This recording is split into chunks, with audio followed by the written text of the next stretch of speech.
TEMU suspicious activity. In today's video, we are going to learn how to fix TEMU due to suspicious activity. So let's get started. First, go to the Google web browser and search for TEMU. From the results section, go to the website that says temu.com, and here you have to log into your account.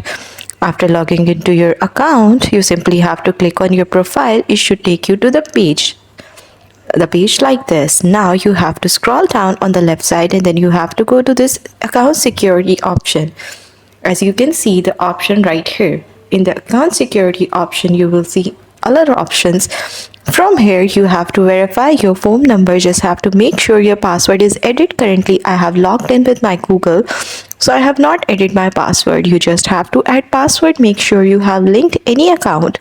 After that, your account is protected, and that's how you will be able to fix that error. That's pretty much how you do it. That's all. This is how you solve TEMU due to suspicious activity.